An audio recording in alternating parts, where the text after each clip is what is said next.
If Barack Obama's longest-serving advisor were on trial for, say, several felonies, would that be a big story for weeks on end? If another sitting president had his top aides literally testifying for the government against that advisor, would that be a big deal? I ask because, of course, it would.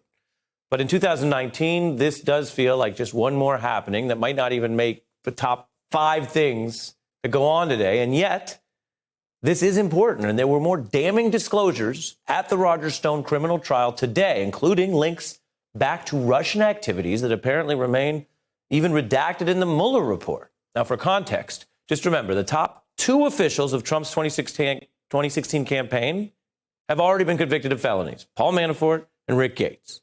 So in this trial here, the new stuff we have for you tonight is that Rick Gates goes in there to detail that Trump actually had inside scoops in advance about WikiLeaks releasing stolen emails from the Russian government or the hackers linked to them. Now, that not only looks shady, but it raises another important question of whether those statements by Trump to Mueller are actually false and could be a crime. Statements like, I do not recall discussing WikiLeaks with Roger Stone, and I have no recollection of the specifics of any conversations I had with Mr. Stone between June 1st, 2016 and November 8th, 2016. Well, Mr. Gates is testifying. He actually knows that within that very period of time, 9 days after the first release from WikiLeaks, Roger Stone called Donald Trump and they talked. Gates was right there in the car with Trump, who got off the line, and now I can report to you, told him more information would be coming about Clinton's emails. And a lot more information did come out.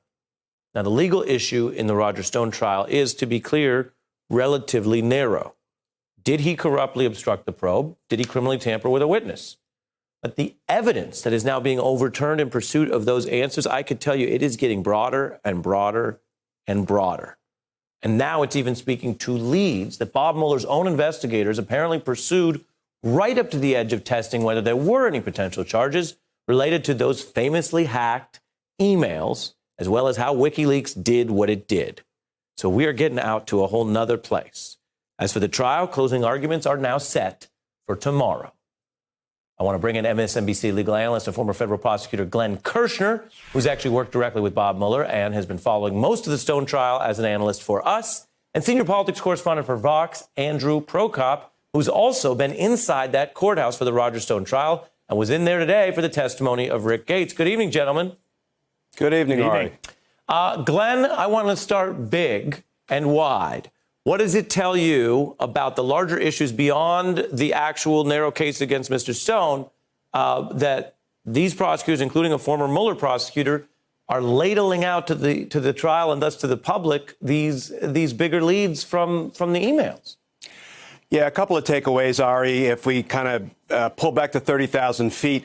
One was that I thought Steve Bannon's testimony yesterday was pretty remarkable when he said that Roger Stone was the Trump campaign's access point to Julian Assange and WikiLeaks. That was his characterization. Now, it had to be pulled out of him. He tried to back away from it, and he had to be shown his grand jury transcript to be reminded that your description, Mr. Bannon, was that Roger Stone was the access point. That really does connote not just kind of a passive receipt of information, but when you have somebody who's dealing with the campaign that is the access point to WikiLeaks, that shows pretty close coordination. Then the other thing that I'll say let me hang you up there. Go ahead. You're careful. I'm careful, too. Is it coordination or is it one way? I mean, part of what Mueller didn't ultimately do was find conspiracy. If there was enough coordination, right, we would be somewhere past this point. Yeah, I think that's actually a fair observation. But if Roger Stone is the access point and he's working intimately with the campaign, so intimately, Ari, that he's getting on the phone with the candidate, giving him a heads up about future WikiLeaks releases, I think it really does conjure up coordination, not just a one-way passive receipt of information. So Stone, as that access point, is reaching out to the Corsies, giving him direction, saying, I want you to go to London. I want you to take messages and communicate things to Assange for me. It really did seem like some active measures going on a two-way basis. Andrew, I'm going to hit you with the enduring mystery of the whole trial. Are you ready? All right, give it to me. If this is all there was, why did Roger Stone lie about it? Well, that's the big question. I think the prosecutors have presented a great deal of evidence that Roger Stone went to extreme lengths to try to convince the House Intelligence Committee in 2017 that all of his connections and information to WikiLeaks came through this one person, talk radio host and comedian Randy Credico. And I think prosecutors have pretty effectively laid out the timeline showing that can't be true, that Credico only got into contact with Assange weeks after Roger Stone was talking about all this. Let's slow down on that. You're both mentioning individuals 1 and 2. I've interviewed both of them in reporting on this case, Credico and Corsi. And in a nutshell, you're saying that Stone was trying to make Credico the fall guy for something that was wider than him.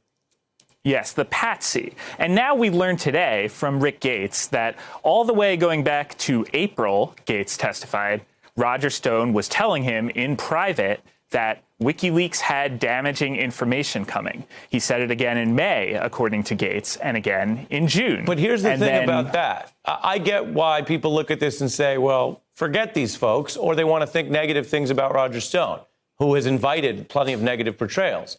And yet I'm going to play for you right now Roger Stone speaking when he came out of the infamous congressional testimony, which is part of what he's on trial for, saying, look, actually this stuff was false. In other words, to simplify, that he said he was just bluffing and he didn't know as much as he claimed at the time. Take a look.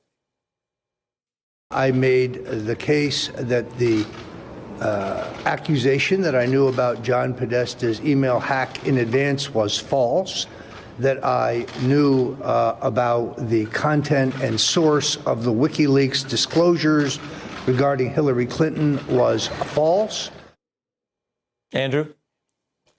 Well, that is kind of the giant hole at the center of this trial. Stone is charged with lying to Congress about all this stuff.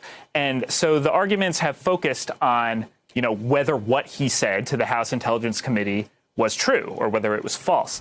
The arguments have not focused so much on whether Stone had actual inside information on what WikiLeaks was planning. Do you think that he did? Was useful.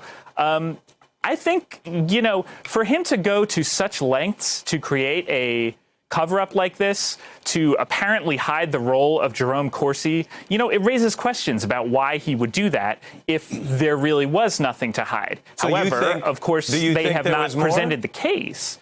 That prosecutors have not made a case. Maybe it's in the Mueller report, further redacted to avoid prejudicing this trial, but we just simply haven't seen the evidence from prosecutors showing that Corsi or anyone else got actual solid, good information on what WikiLeaks was planning, not just ominous predictions. Yeah, this is the paradox. And I'm asking these questions genuinely. We've been working them out in our reporting. Glenn and I have talked about them before.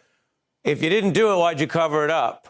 But if you didn't if it wasn't a cover-up of nothing and you did it, wouldn't Mueller have found it by then? I mean, that's really where we're still at, which makes it a fascinating case, if nothing else. Andrew and Glenn, thank you so much. Thanks for checking out our YouTube channel. Subscribe by clicking on the button below for more from The Last Word and the rest of MSNBC.